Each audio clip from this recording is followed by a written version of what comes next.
ಸಖತ್ ಖಾರ ಬಣ್ಣ ಮತ್ತು ರುಚಿ ಆಚಿ ಚಿಲ್ಲಿ ಪೌಡರ್. ಸಚಿವರು ಶಾಸಕರು ಊಟಕ್ಕೆ ಕರೆದರೆ ಹೋಗ್ತೇವೆ ಅಂತ KH ಮುನಿಯಪ್ಪನವರು ಹೇಳಿದ್ದಾರೆ.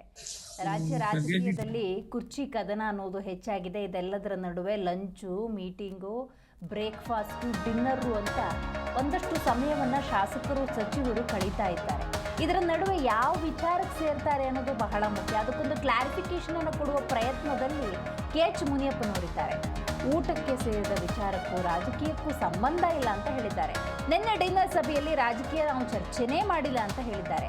ನಮ್ಮ ಊರಿನಲ್ಲಿ ನಾಳೆ ಒಂದು ಕಾರ್ಯಕ್ರಮ ಇದೆ, ಆ ಬಗ್ಗೆ DK ಶಿವಕುಮಾರ್ಗೆ ಆಹ್ವಾನ ಕೊಟ್ಟು ಬರಬೇಕು ಅಂತ ಹೇಳಿ ಕೇಳಿಕೊಂಡಿದ್ದೇನೆ.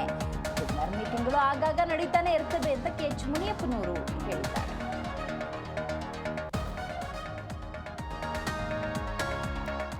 ರಾಜ್ಯದ ರಾಜಕೀಯ ವಿದ್ಯಮಾನಗಳ ಕುರಿತಂತೆ ಚರ್ಚೆ ಮಾಡೋದು ಅಂತಿಮವಾಗಿ ಹೈಕಮಾಂಡ್ ಅಂತ ಕೂಡ KH ಮುನಿಯಪ್ಪನವರು ಹೇಳಿದ್ದಾರೆ.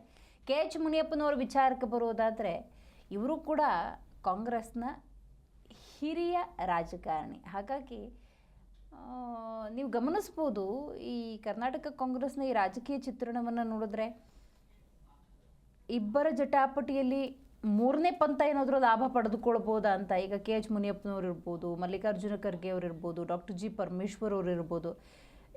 ಈ ರಾಜಕಾರಣಿಗಳನ್ನು ನೋಡಿದ ಸಂದರ್ಭದಲ್ಲಿ ದಲಿತ ಸಮುದಾಯದವರು ಇವರಲ್ಲಿ ಯಾರಿಗಾದರೂ ಅವಕಾಶವನ್ನು ಮಾಡಿಕೊಡ್ಬೇಕು ಅನ್ನುವಂತಹ ಒಕ್ಕೊರಲ ಧ್ವನಿಯಲ್ಲಿ ತಮ್ಮ ಬೇಡಿಕೆಯನ್ನು ಮುಂದಿಟ್ಟಿದ್ದಾರೆ. ಇದೆಲ್ಲದರ ನಡುವೆ ಅಲ್ಲಲ್ಲಿ ಶಾಸಕರು, ಸಚಿವರು ಲಂಚ್ ಅಂತ, ಬ್ರೇಕ್ಫಾಸ್ಟ್ ಅಂತ, ಡಿನ್ನರ್ ಅಂತ ಮೀಟಿಂಗ್ಗಳನ್ನು ಮಾಡ್ತಿದ್ದಾರೆ.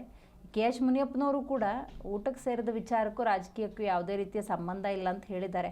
ಬಟ್ ನೋಡಬೇಕಿದು ಎಲ್ಲಿಗೆ ಹೋಗಿ ನಿಂತುಕೊಳ್ಳುತ್ತೆ ಅಂತ ಹೇಳಿ.